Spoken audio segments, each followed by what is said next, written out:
What if one country quietly built trade deals with 51 nations while the world was focused somewhere else? What if those deals opened doors across Europe, Asia, and Latin America at the same time? That is exactly what Canada has been doing.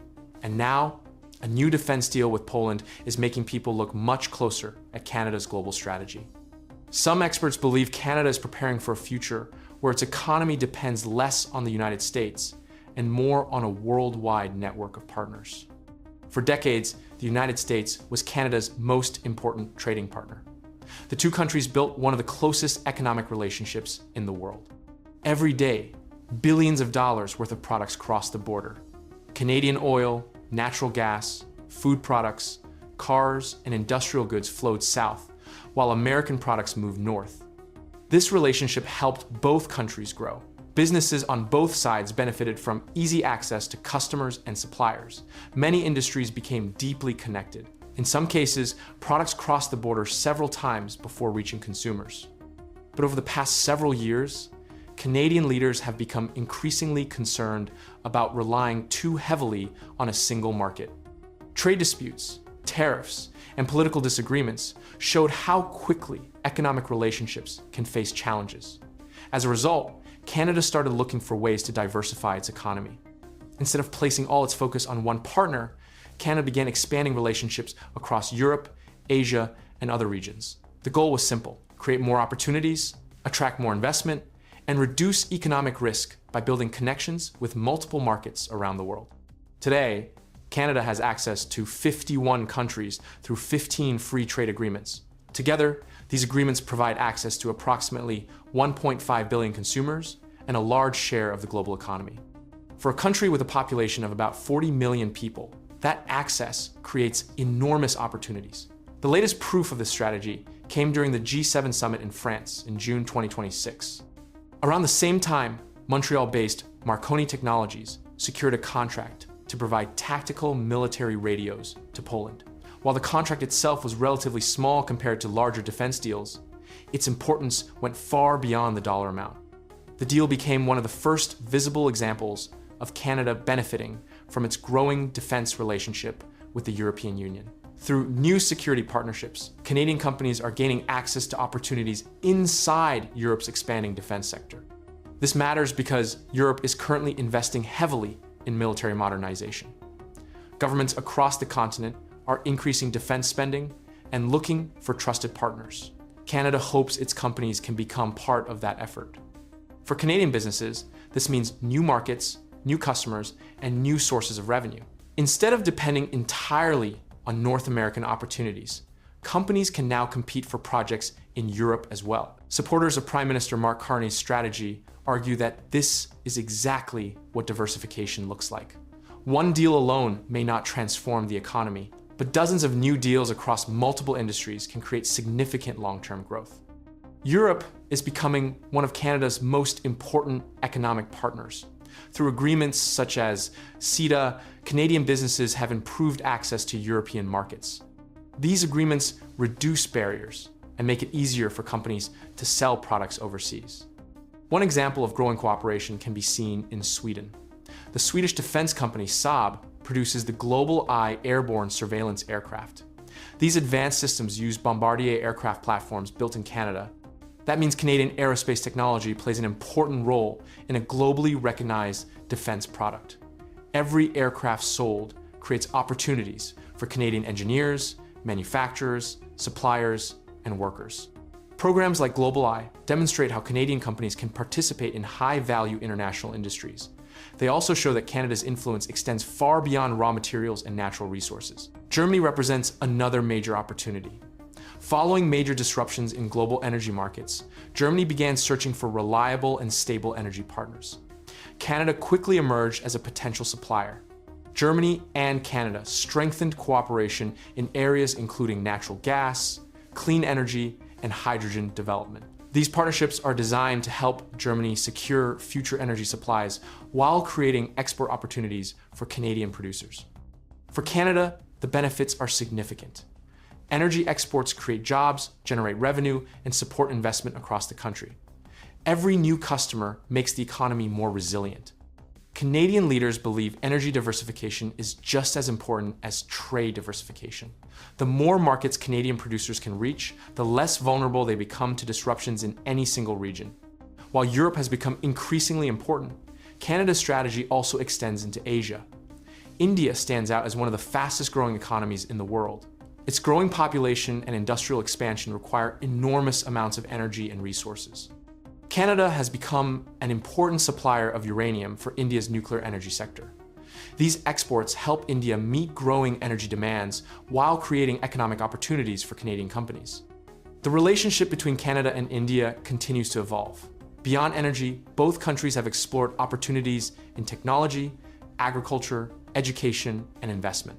Many analysts believe this partnership could become even more important in the future. China remains another major market. Despite periods of political tension, trade between Canada and China continues in several key sectors. Canadian agriculture, natural resources, and commodities remain important exports.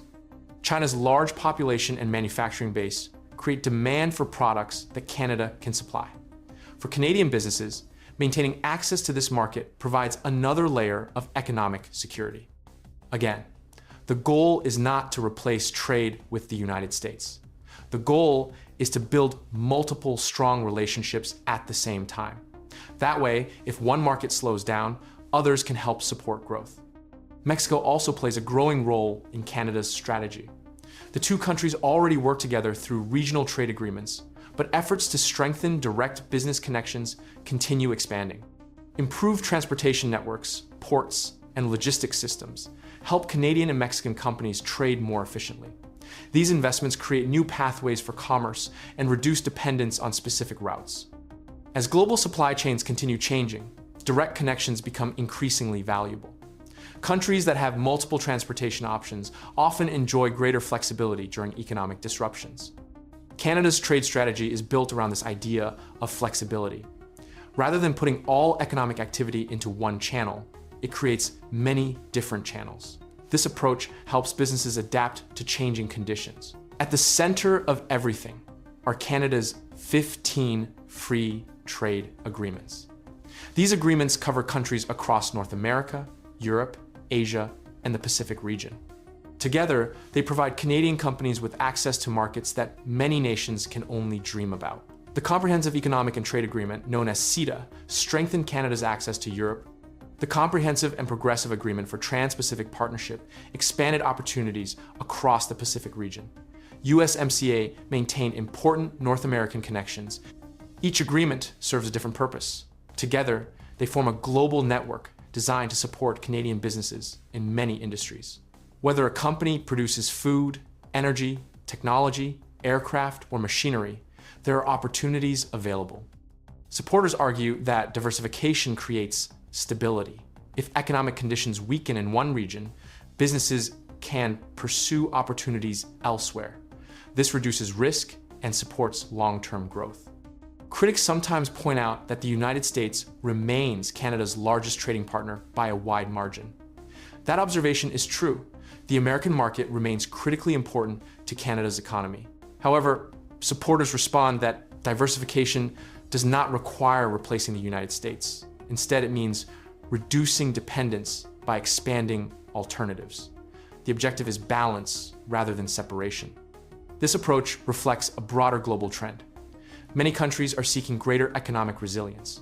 Governments around the world want supply chains, export markets, and investment opportunities spread across multiple regions. Canada appears determined to follow that path.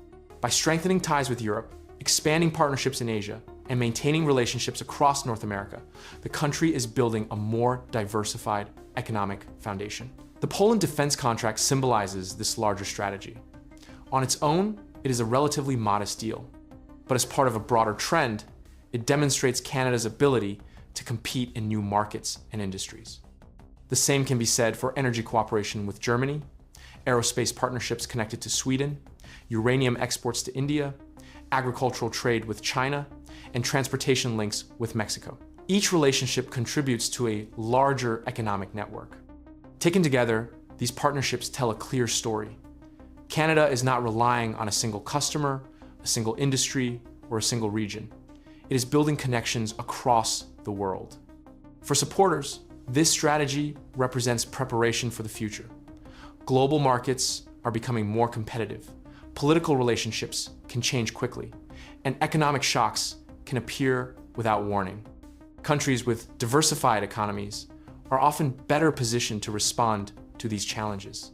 They have more options, more partners, and more opportunities available when conditions change. That is why Canada's trade agreements have attracted so much attention. 15 agreements covering 51 countries create a foundation that few nations of similar size possess. Whether the strategy ultimately delivers all the expected benefits remains to be seen. Economic success depends on many factors, including global demand, investment, innovation, and political stability. But one thing is clear: Canada is actively working to expand its global reach. From Europe's defense sector to Asia's growing economies and North America's evolving trade networks, the country is building relationships that stretch across the globe. The message behind these efforts is simple. Economic strength comes from having choices. The more markets Canada can access, the more resilient its economy can become. 15 trade agreements, 51 countries, partnerships spanning multiple continents. Canada is betting that diversification will help secure its future in an increasingly uncertain world. And if these deals continue producing results, the country's strategy may become one of the most important economic stories of the decade.